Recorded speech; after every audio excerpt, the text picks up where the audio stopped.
जय श्री कृष्णा। राधे राधे। भक्तजनों, आज आप श्रवण करेंगे बैसाख अमावस्या की व्रत कथा।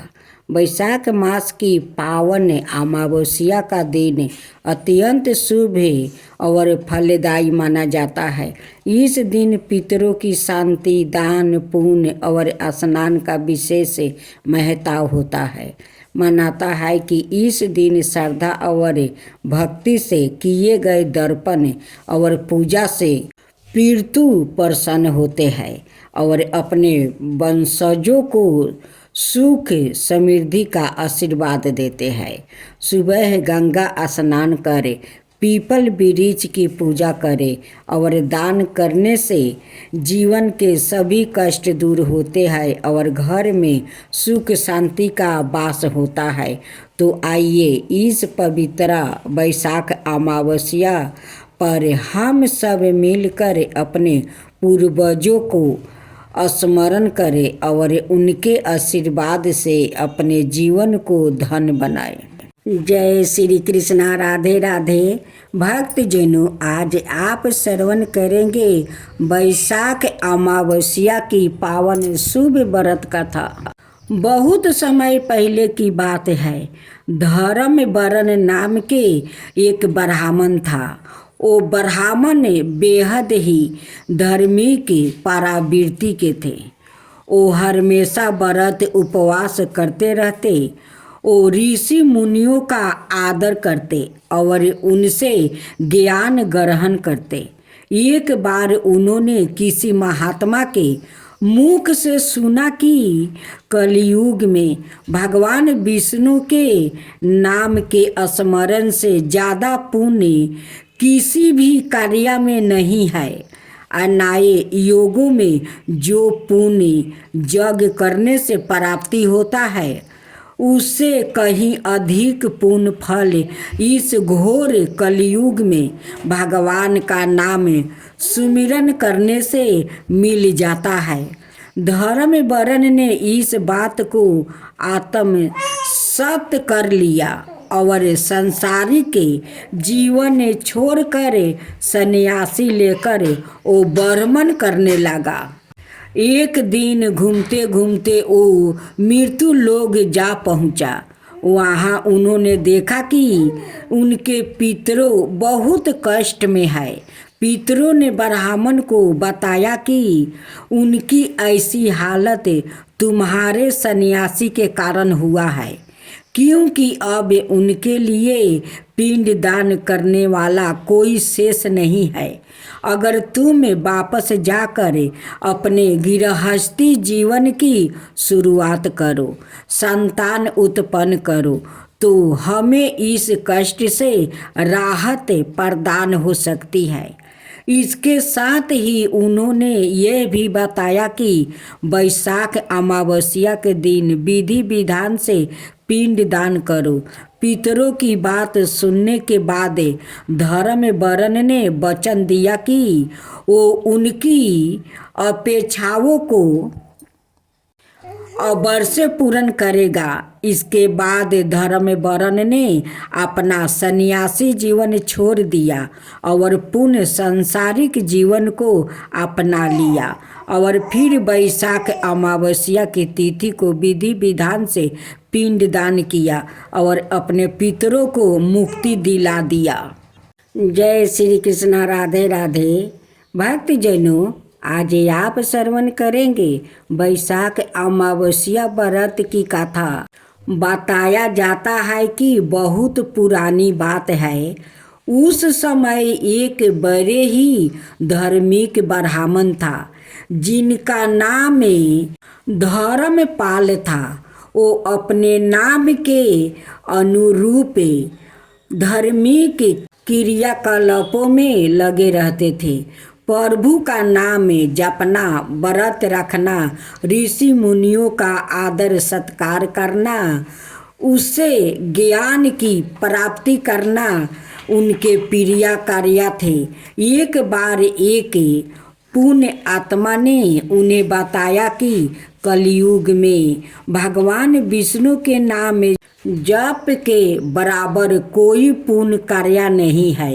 यही नहीं, जो पुण्य अन्याय योगों में यज्ञ हवन आदि कर्मों से प्राप्ति होता है, कलयुग में वो भगवान विष्णु के सुमिरन से प्राप्ति हो जाता है। धर्मपाल को जब यह गुप्त ज्ञान मिला तो उन्होंने इसे गांठ बांध कर रख लिया। इसके बाद वो दिन रात प्रभु हरि का नाम जपने लगा और सांसारिक जीवन को छोड़कर सन्यासी की ओर चल दिया। वह इधर उधर भ्रमण करने लगा।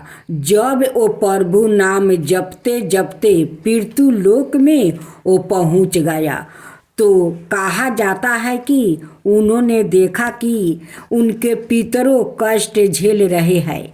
उन्होंने जब पितरों से उनके दुखों और कष्टों का कारण पूछा तो ब्राह्मण को पता चला कि उनके पितरों की यह दशा उनकी वजह से ही हुई है। इससे ब्राह्मण को बड़ी गलनियाँ हुई। उन्होंने अपने पितरों से इसकी वजह पूछी तो उन्होंने ब्राह्मण को बताया कि तुम्हारे संन्यास की वजह से उनका कोई पिंड दान करने वाला नहीं बचा है। इस वजह से उन्हें कष्टों का सामना करना पड़ रहा है।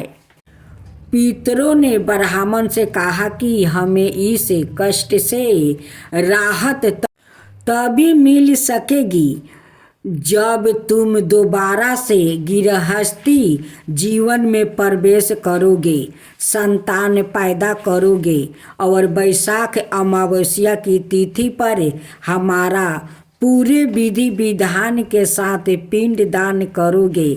इस पर धर्मपाल ने अपने पितरों का वचन दिया कि वो उन्हें कष्टों से निकालेंगे और इसके लिए गृहस्थी जीवन की शुरुआत दोबारा करोगे।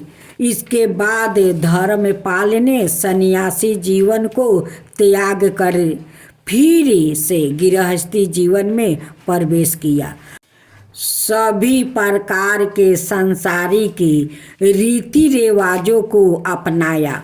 उन्होंने पूरे विधि विधान के साथ अमावस्या तिथि पर अपने पूर्वजों के नियमित पिंड दान किया। ऐसा करके उन्होंने अपने पितरों को मुक्ति दिलाई। इसलिए वैशाख मास में पड़ने वाली वैशाख अमावस्या के दिन पितृ पूजन, पिंड दान आदि का विशेष महत्व है। अमावस्या के दिन इन कथाओं को विधि पूर्वक सुनना चाहता है। एक गरीब ब्राह्मण परिवार था जिसमें पति पत्नी के अलावा एक पुत्री भी थी। पुत्री धीरे धीरे बड़ी होने लगी। उस लड़की में समय के साथ सभी स्त्रियों चित्त गुणों का विकास हो रहा था।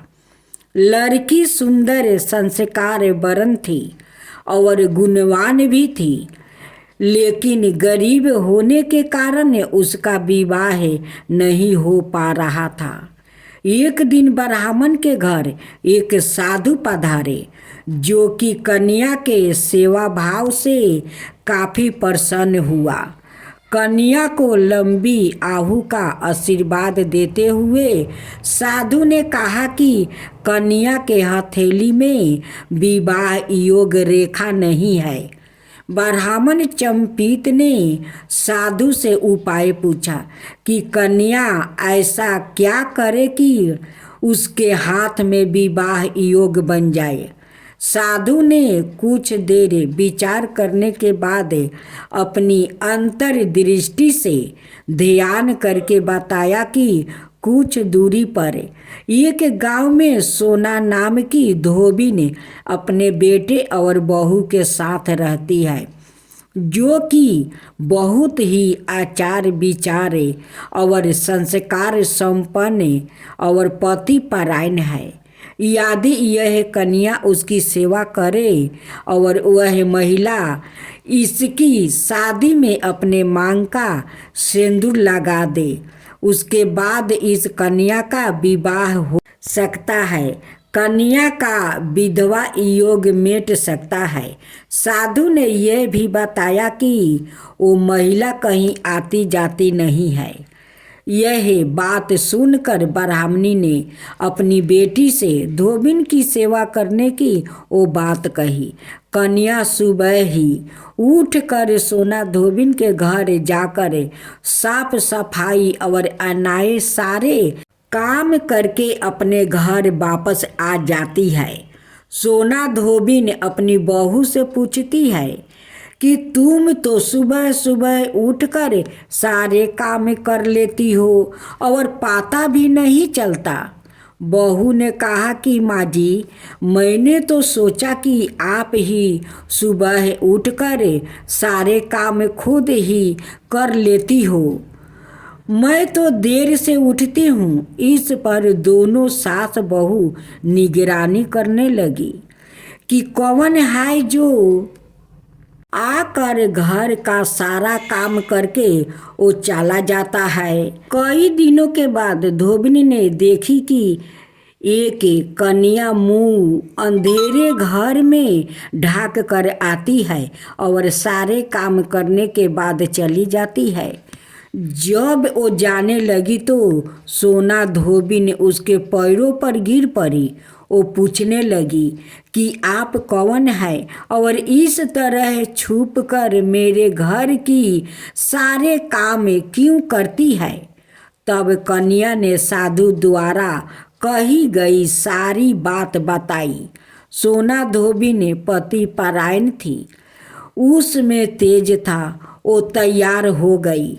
सोना धोबिन के पति थोड़ा अवस्था खराब था। उसने अपनी बहू से अपने लौट आने तक घर पर ही रहने को कही। सोना धोबिन ने जैसे ही अपने मांग का सिंदूर कन्या की मांग में लगा दी, उसके पति मर गया। उसे इस बात का पता चल गया। वो घर से निर्जला ही वो चली थी, यह सोचकर कि रास्ते में कहीं पीपल का पेड़ मिलेगा तो उसे भौंरी देकर और उसकी परिक्रमा करके ही वो जल ग्रहण करेगी। उस दिन अमावस्या थी।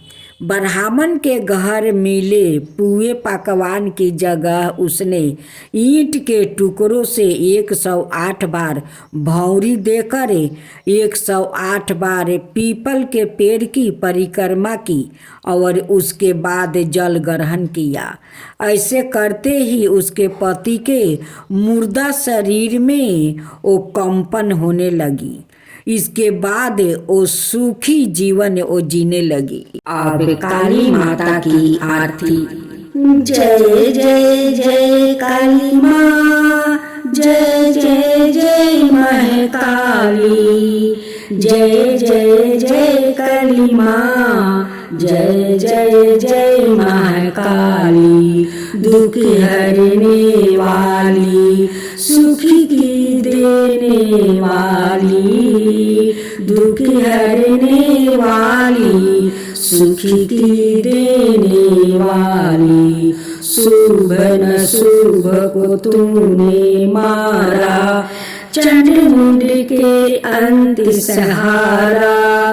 काली रूप है तेज तुम्हारा, काली रूप है तेज तुम्हारा। भक्तन करे जो तारन तुम्हारा, जो भी माँ को शीश नवाता, जो भी माँ को शीश नवाता। काली कृपा से सुखी पाता, घंटा शंख बाजे अपारा। आरती माँ की करो हम सारा, जय जय जय काली माँ, जय जय जय महाकाली। दुख हरने वाली, सुखी की देने वाली। जय जय काली माँ, जय जय महाकाली, दुख हरने वाली, सुखी की देने वाली। जय जय जय काली माँ, जय जय जय महाकाली।